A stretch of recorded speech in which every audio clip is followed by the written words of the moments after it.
Hello student, तो स्वागत है आपका स्ट्रगल स्टडी एकेडमी में। तो आज के इस वीडियो लेक्चर में हम लोग निर्देशांक ज्यामिति के अंतर्गत हम लोग एक्सरसाइज 7.2 यानी प्रश्नावली 7.2 में हम लोग आज बेसिक फार्मूला के बारे में डिस्कस करेंगे, जितना भी बेसिक बन सकेगा।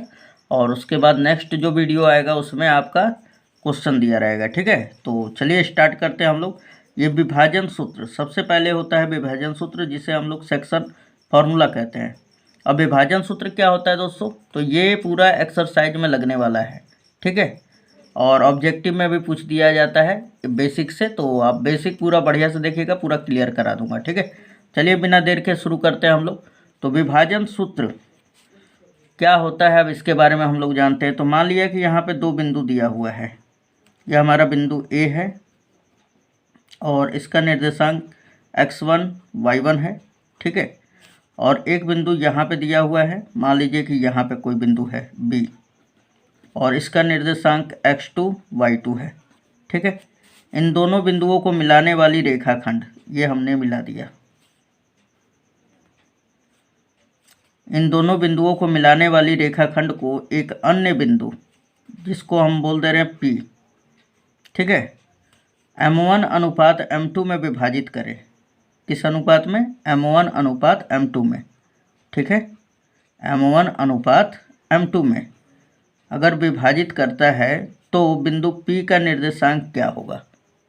ठीक है, तो अब बिंदु P का निर्देशांक हम लोग निकालेंगे। निर्देशांक मतलब जैसे A का निर्देशांक x1 y1 है और B का निर्देशांक x2 y2 है, उसी प्रकार बिंदु P का निर्देशांक क्या होगा, है ना।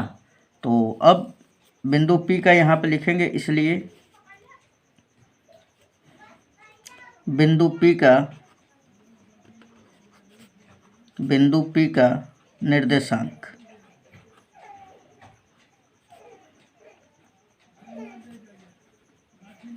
का निर्देशांक क्या होगा दोस्तों। तो यहाँ पे ये हमने डाल दिया और ये यहाँ पे देखिए किस तरह लिखना है। तो सबसे पहले आप क्या करेंगे कि M1 का गुणा x2 में करेंगे, M1 x2, और फिर प्लस फिर M2 का गुणा x1 में करेंगे आप। ठीक है,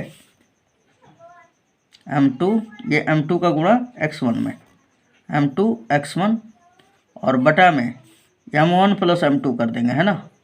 ये अनुपात जो दिया रहेगा आपको, जैसे यहाँ पे 2:3 भी दे सकता है। ठीक है, तो यहाँ पे हमने कोई वेरिएबल ही मान लिया कि M1 और M2 है, तो M1 प्लस M2 हो जाएगा। ठीक है, फिर कॉमा दे के अब यहाँ पे लिखेंगे हम लोग, है ना। तो यहाँ पे मैं नीचे लिख दे रहा हूँ M1 y2, y निर्देशांक, तो अब y2 y से ही सूचित करेंगे, है ना। तो अब देखिए यहाँ पर कि M2 का गुणा करेंगे y2 में, सॉरी M1 का y2 में, तो M1 y2, फिर M2 का गुणा करेंगे y1 में प्लस M2 y1 और बटा में M1 प्लस M2। ठीक है, तो ये आपका विभाजन सूत्र होता है। अब इसे अगर अच्छी तरह से लिख दूं मैं यहाँ पे लिख देता हूँ। तो बिंदु P का अगर मैं निर्देशांक में मान लूँ कि x, y है, तो x और y का निर्देशांक क्या हो जाएगा दोस्तों। तो यहाँ पे देखिए P x, y बराबर, ठीक है, बराबर क्या हो जाएगा। अब देखिएगा, इसी को अब हम ट्रिक से बताने वाले फॉर्मूला। अब ये फॉर्मूला जो है, इस तरह तो हमने बताया आपको जैसे सब कोई बताता है, लेकिन अब ये ट्रिक कैसे इसको याद कर ले, है ना। तो ट्रिक के माध्यम से देखिए कैसे याद करेंगे। अब आप जानते हैं कि ये वाला जो यहाँ पे स्थान जो होता है x अक्ष का होता है, यहाँ पे y अक्ष का। तो आपको यहाँ पे लिखना है सिंपली mx और प्लस mx, ठीक है, और बटा में m प्लस m।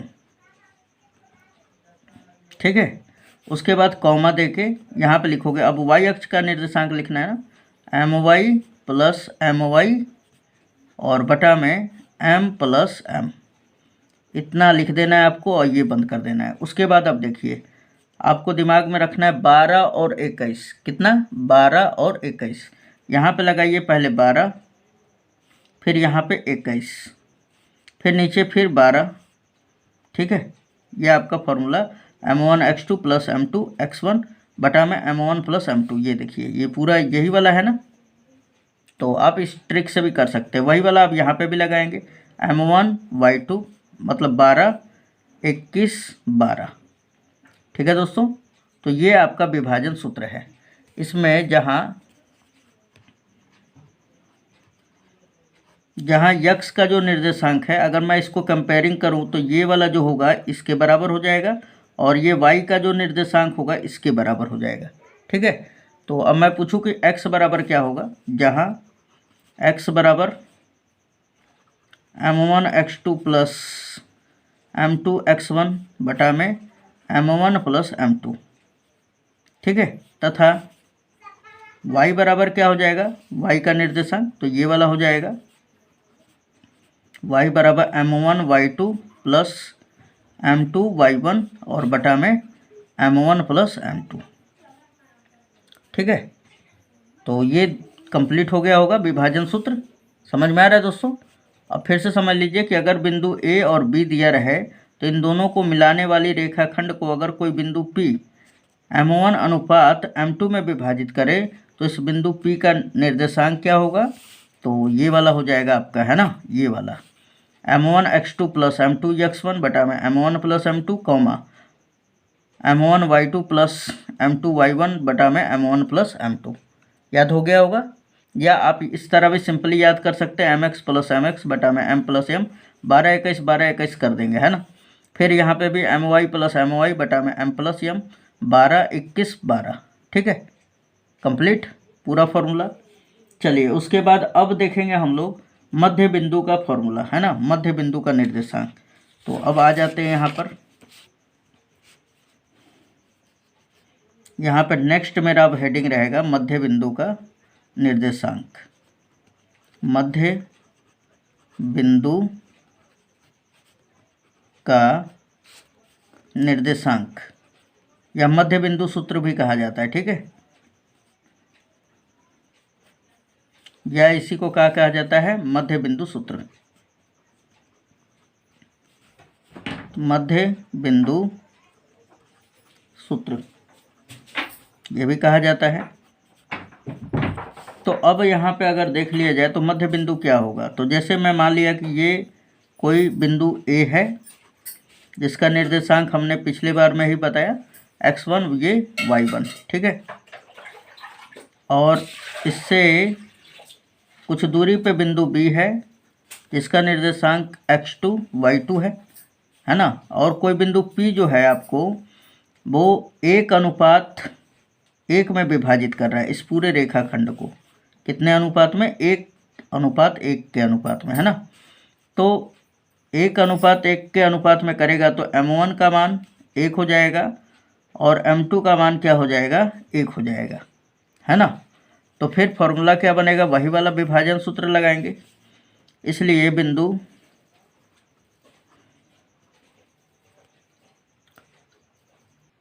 तो यहाँ पे हमने लिख दिया दोस्तों बिंदु P का निर्देशांक ये किसके बराबर होगा, तो वही वाला फॉर्मूला लगाएंगे ना हम लोग। तो क्या लगाएंगे, M1x2 प्लस M2x1 बटा में M1 प्लस M2, है ना, कॉमा फिर M1y2 प्लस M2y1 और बटा में M1 प्लस M2। ठीक है, अब यहाँ पे देख लिया जाए तो M1 का जहाँ M1 आएगा वहाँ पे क्या रखेंगे, 1, M2 जहाँ आएगा वहाँ पे 1 आएगा। ठीक है, ये मतलब बिंदु P जो है आपको AB को मध्य बिंदु पे काट रहा है, तो मध्य बिंदु पे काटेगा तो ये वाला एरिया भी 1 होगा और ये भी 1 होगा, है ना। तो इसलिए हमने लिख दिया कि बिंदु P जो है 1:1 में विभाजित कर रहा है। ठीक है, तो M1 का मान कितना, 1 और M2 का मान 1 हो जाएगा। तो अब रख देते हैं यहाँ पे, देखिए M1 की जगह पे क्या रखेंगे, 1 और x2, फिर प्लस M2 का भी मान 1 इंटू x1 और बटा में M1 का मान 1 प्लस 1 कॉमा यहाँ पे भी 1 रखेंगे, 1 इंटू y2 और प्लस 1 इंटू y1 और बटा में 1 प्लस 1। फाइनली अगर हम लोग देखें तो 1 का गुणा करेंगे x2 में तो कोई मान में परिवर्तन नहीं होगा, ये x2 हो जाएगा प्लस 1 का x1 में करेंगे तो x1 और बटा में 1 1 2 हो जाएगा, कॉमा y2 का अगर 1 में करते हैं तो y2 प्लस y1 का 1 में करेंगे तो y1 और बटा में 2। या इसी को लिखना चाहेंगे तो इस तरह भी लिख सकते हैं कि x1 को पहले x1 प्लस x2 और बटा में 2 कॉमा y1 प्लस y2 बटा में 2। ठीक है, तो ये आपका मध्य बिंदु का सूत्र हो जाता है। यही आपका क्या कहलाएगा, मध्य बिंदु का सूत्र। इसलिए यहाँ पे लिख सकते हैं मध्य बिंदु का सूत्र क्या होगा दोस्तों, तो x1 प्लस x2 बटा में 2 कॉमा y1 प्लस y2 बटा में 2। ये मध्य बिंदु का निर्देशांक या नियामक या मध्य बिंदु सूत्र कहते हैं, और ये ऑब्जेक्टिव में बहुत बार पूछा गया है। ठीक है, तो ये आपका क्लियर हो गया होगा। चलिए इसका भी आप ले लीजिएगा स्क्रीनशॉट। ये देखिए यहाँ से यहाँ तक, उसके बाद फिर यहाँ से यहाँ तक। अब आ जाइए नेक्स्ट फॉर्मूला पर दोस्तों। ठीक है ना, अब आ जाते हैं हम लोग, जैसे यहीं पे आ जाता है एक और भी है ना मोस्ट इम्पोर्टेंट, तो ये बिंदु लगा के मैं लिख दे रहा हूँ। मूल बिंदु और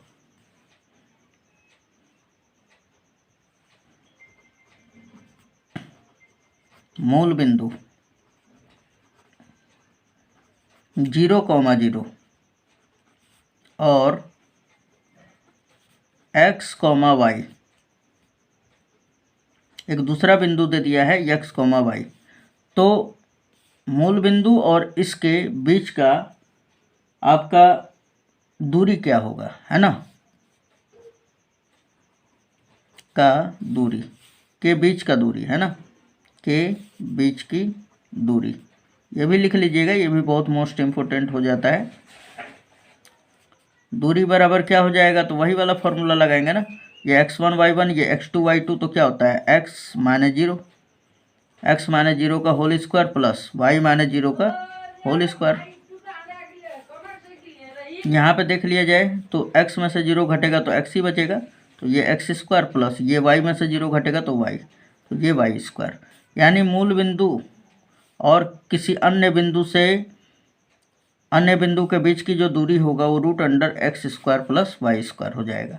यह हमें 7.1 में ही बता देना चाहिए, लेकिन यहाँ पे भी देख लेंगे तो कोई दिक्कत नहीं है। ये भी आपका फॉर्मूला मोस्ट इम्पोर्टेंट है और ये कई बार ऑब्जेक्टिव में पूछा गया, इसलिए मैं बता दे रहा हूँ, है ना। अब ये भी पूछ दिया जाता है मूल बिंदु का निर्देशांक क्या होगा, तो 0,0। ठीक है, x अक्ष पर किसी बिंदु का निर्देशांक क्या होगा, x, 0। y अक्ष पर किसी बिंदु का निर्देशांक क्या होगा, 0,y, है ना। तो इन बातों को ध्यान में रखिएगा। फिर आ जाता है ये भी कि आपको भुज किसे कहते हैं, तो भुज x अक्ष को कहा जाता है। कोटि किसे कहते हैं, तो y अक्ष को कहा जाता है ना। अब चलिए आगे चलते हैं दोस्तों कॉन्सेप्ट पे आगे। अब आगे एक और फॉर्मूला आ जाता है अंतःविभाजन सूत्र। क्या आ जाता है, अंतःविभाजन सूत्र। तो यहाँ पे मेरा नेक्स्ट हेडिंग है अंतःविभाजन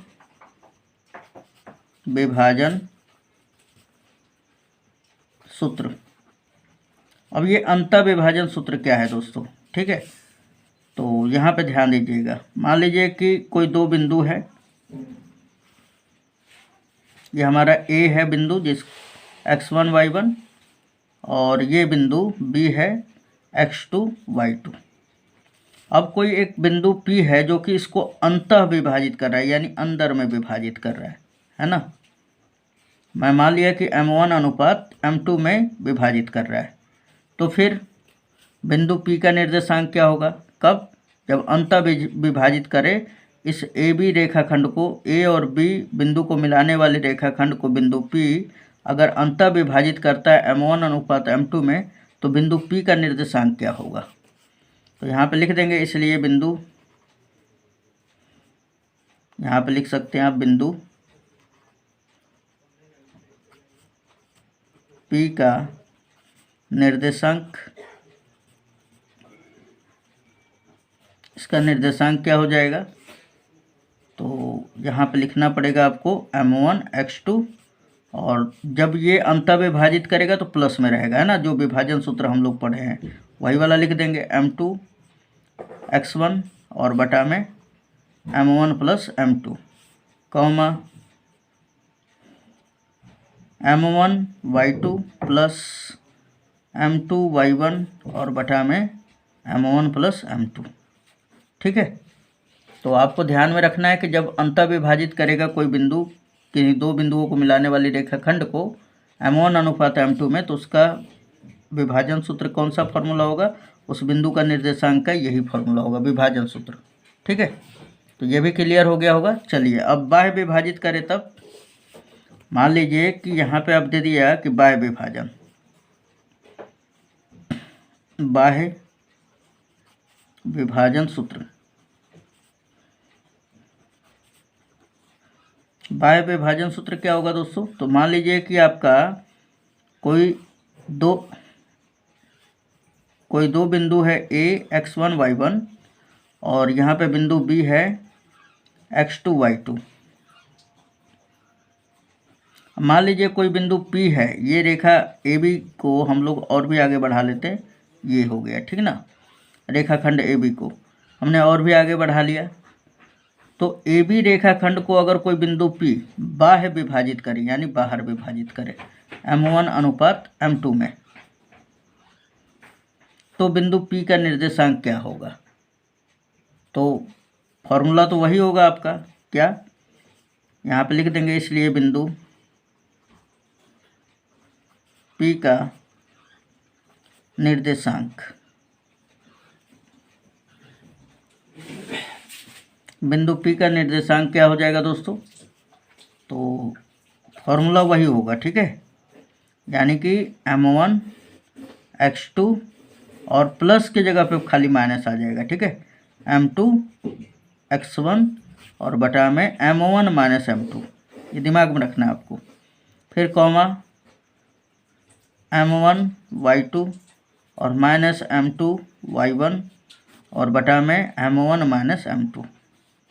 तो ये आपका बाह्य विभाजित जब करेगा बिंदु, कोई दो बिंदुओं को मिलाने वाले रेखाखंड को कोई बिंदु अन्य बिंदु m1 अनुपात m2 में बाह्य विभाजित करता है, तो उसका निर्देशांक बिंदु P का क्या हो जाएगा, ये वाला होगा। ठीक है, तो उम्मीद है ये भी समझ में आ गया होगा।